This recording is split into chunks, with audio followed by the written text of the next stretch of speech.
It started with the sound of laughter through the ceiling. Not just any laughter, his laugh. That short, breathy exhale between sentences. The one that used to soften me. The one that would melt against my neck when he told me he loved me. Now it came muffled through plaster and wood, mixed with a higher, sweeter tone. Her laugh. The first night I moved into apartment 4B, I stood still under the faint yellow light of my bare living room, box cutter dangling in my hand, and listened. The laughter came from below. Apartment 3B. The apartment that used to be ours. When I'd seen the listing, I hadn't believed it. The universe had a dark sense of humor. It took everything in me not to laugh when the landlord said, "The downstairs neighbors are a nice young couple. Just moved in a few months ago." I knew who they were before he said their names. Caleb and Lila. Even the names made my stomach knot. I signed the lease that day. People would say it was reckless, unhealthy, obsessive maybe, but they didn't know what it was like to be replaced so easily, to have your toothbrush thrown out, your memories painted over with pastel walls and IKEA furniture. He told me once that no one ever really lives in an apartment, they just leave echoes behind. I was here to make sure those echoes didn't fade. The next morning I woke early, the way I used to when Caleb and I were still together. I brewed coffee strong enough to burn and left the window open so the smell drifted downward. Our old kitchen window aligned perfectly with the one below. I knew how easily scents traveled through that narrow courtyard. The first phase wasn't about confrontation. It was about presence. Invisible, constant presence. For days I moved quietly through my new space, syncing my life with theirs. I learned their rhythms, her alarm at 6:45, the sound of him showering at 7:10, the kettle's faint whistle at 7:30. They left the apartment around 8, usually laughing, their footsteps soft and hurried. Lila worked from home on Thursdays. I could tell from the typing that drifted upward, the faint music she played when she cooked. She had a habit of humming under her breath. I used to hum the same tune. A habit Caleb said he loved because it made the apartment feel alive. By the third week I'd memorized every creak in the floorboards, every door slam, every sigh that passed between them. And every night as I lay awake, I thought about how easy it would be to make that laughter stop. It began small. The first trick was timing. Our old smoke detector was still faulty. Caleb had refused to replace it, saying it was just sensitive. I knew exactly how to set it off from above. So one evening while they cooked dinner, I boiled oil until smoke curled black around my ceiling light. Through the vent, I heard the shrill alarm downstairs. Lila's startled voice. Caleb's swearing. The scraping of chairs, running water. It took exactly 37 seconds before silence fell again. I smiled into my cup of tea. The next night I dropped a marble at midnight, just one.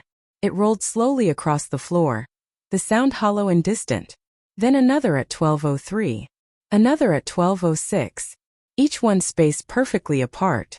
Just enough to sound like footsteps. The first time they ignored it. The second time I heard Caleb mutter, "What the hell is that?" By the third night, the marble paused him mid-sentence. Soon the pattern wasn't random. It became rhythmic, deliberate. I dropped them at moments I knew they'd be listening. During dinner, during arguments, during sex. Sometimes I imagined the confusion on her face, the way he'd look at the ceiling, jaw tightening, the way she'd ask, "Do you think it's her?" And the way he wouldn't answer. Because he'd know. Revenge, I learned, didn't rush. It waited. Days became weeks. I worked from home, rarely leaving except to buy groceries or stand in the shared stairwell to listen. I didn't hate Lila, not at first. She was pretty in that unoffensive, predictable way. Soft brown hair, big anxious eyes, the kind of girl who believed every text message meant something profound. She wasn't cruel, just convenient. The night I caught them together still lived behind my eyelids. The red dress I'd worn. The candlelight. The way he looked up, not with guilt but relief when I saw them. He said afterward that he didn't mean for me to find out like that. As if there were ever a good way. I told myself I didn't care anymore. But then I'd hear her laugh, that same nervous giggle that used to be mine, and something inside me would twist until it almost broke. So I turned the screws tighter. I bought a Bluetooth speaker, small enough to hide behind my vent. Then I found our old playlist. Songs that had belonged to us. On a quiet Tuesday night, While they were eating, I played the first few notes of our song low faint, just a whisper through the air duct. The piano keys of Bloom. I heard the clatter of a fork. Caleb's voice rose sharp. Do you hear that? A pause. Then Lila's soft confusion. It's probably the neighbors.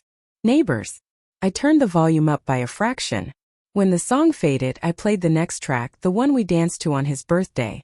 I pictured him frozen, face pale, heart pounding, wondering if the past was bleeding back through the walls. That night, I slept for the first time in months. But power is addictive.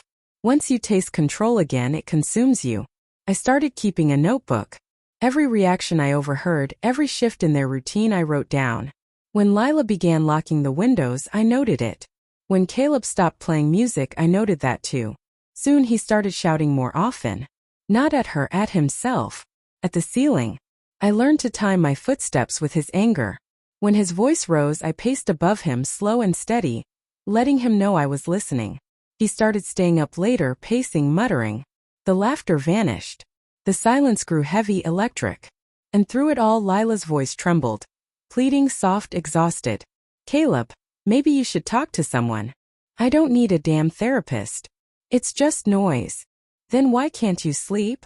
I wanted to feel triumphant.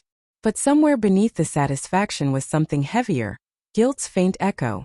I'd once loved the man whose sanity I was unraveling. I told myself he deserved it. That love, once betrayed, was fair game.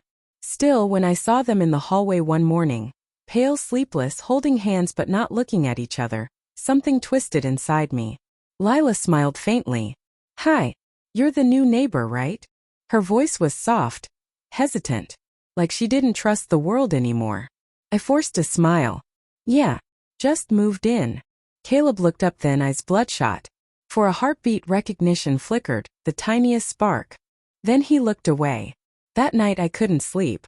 The notebook lay open beside me, filled with evidence of my small cruelties. My heart thudded unevenly. What started as justice now felt like obsession. Was I punishing him or trying to make him remember me? Around 3 a.m. I stood barefoot in the kitchen, the city humming faintly beyond the windows. I stared at the vent and listened. Their apartment was silent. For the first time I felt the emptiness of it, how quiet revenge becomes when no one's laughing anymore. Then I heard a sound. A single knock from below. Slow. Deliberate. Then another. I froze. A third knock, louder this time, directly beneath me. I didn't move. My skin prickled. Then through the vent, Caleb's voice, low, trembling, barely human. I know it's you, Mara. The world tilted. He shouldn't have known my name. I pressed my back to the wall, breath shallow. The room felt suddenly too small, the walls too thin. Then his voice came again, closer now. You think I can't hear you up there? You think I don't see you? I clamped a hand over my mouth, heart pounding so loud it echoed in my skull. When silence returned, I sank to the floor, shaking. It wasn't supposed to go both ways. I didn't sleep after that night. Every creak in the building made me jump. Every gust of wind felt deliberate, like breath against my ear. By morning, the city looked washed out, pale gray light bleeding through my blinds. My hands trembled as I poured coffee, the bitter smell no longer comforting. The air felt charged, heavy with something unseen. I told myself he was bluffing. He couldn't know. He couldn't see me. Maybe he'd guessed, or maybe guilt made him imagine ghosts. I'd simply become the ghost he deserved. But that didn't explain how he'd said my name. When I finally left the apartment that afternoon, I saw him on the stairs. His shoulders hunched, beard untrimmed, eyes shadowed. For a moment he didn't even look like Caleb. Just some hollow version, stripped of confidence and warmth. He froze when he saw me. Mara, he said softly, as if tasting the name for the first time. It's really you. My throat tightened. Hi, Caleb. His eyes darted past me toward my door, then back again. You moved in upstairs. It's coincidence, I said too quickly. He laughed, that dry, humorless sound that used to follow our worst arguments. Coincidence. Right. I wanted to turn away, but something in his stare pinned me there. His eyes weren't angry. They were frightened. She's hearing things, he whispered. Music. Voices. I thought I was losing it, but she's scared, Mara. The way he said her name, she's scared, made something twist inside me. For a heartbeat I saw her through his eyes, trembling wide-eyed, clutching his arm in the middle of the night while he tried to calm her. It should have satisfied me. Instead I felt sick. "I don't know what you're talking about," I said quietly, stepping past him. He reached out, just a twitch of his hand. "Please. Whatever this is, stop." The word please broke something in me. For a moment the hallway was filled with all the things he'd once said with that same tone. "Please don't go. Please talk to me. Please, Mar, I love you."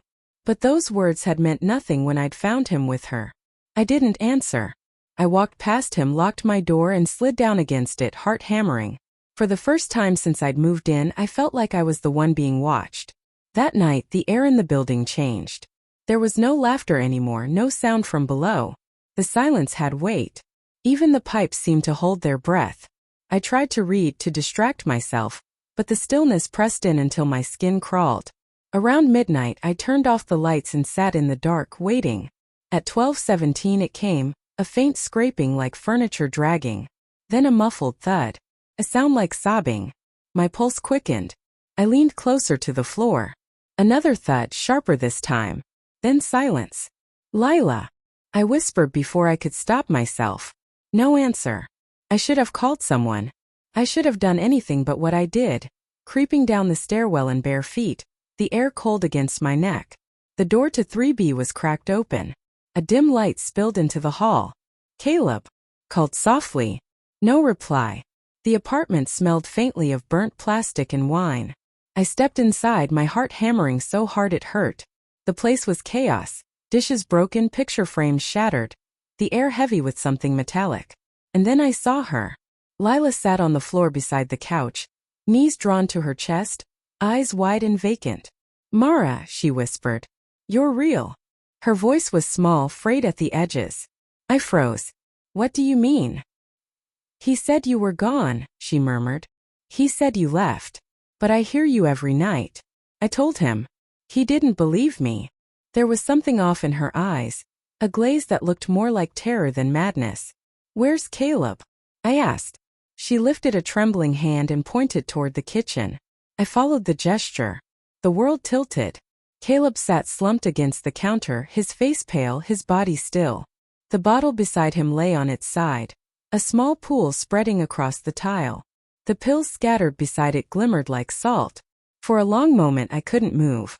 The sound that came out of me was half gasp, half denial. "No," I whispered. "No, no, no. He wasn't supposed to die. He was supposed to suffer." Lila's voice cracked behind me.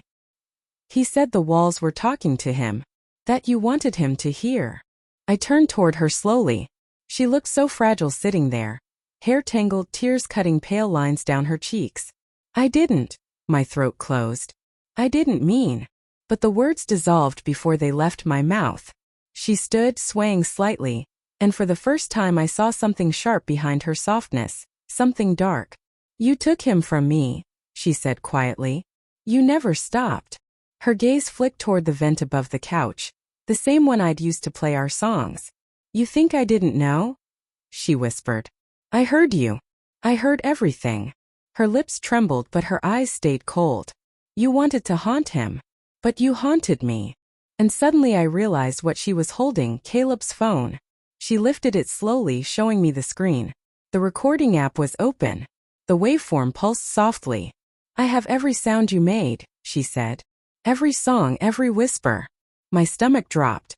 "You should go," she said. "Before they come." I backed away. My legs felt weightless, numb. The walls seemed to breathe around me.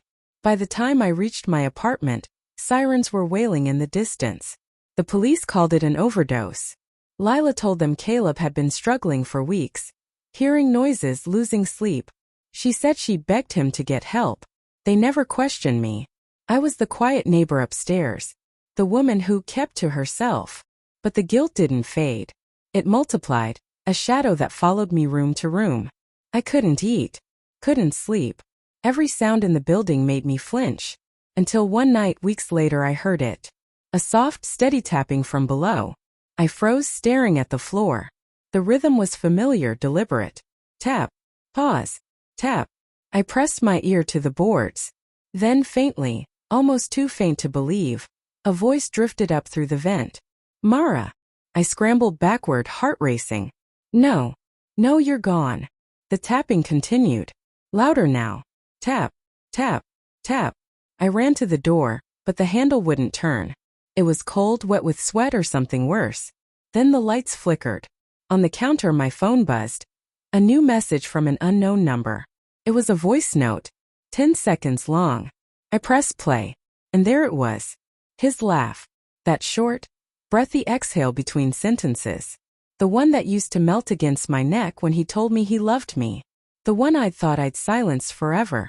The building manager found me the next morning sitting in the middle of the floor, still staring at my phone. They said the apartment below had been vacant since the night of Caleb's death. Lila had moved out the next day. No one lived there now.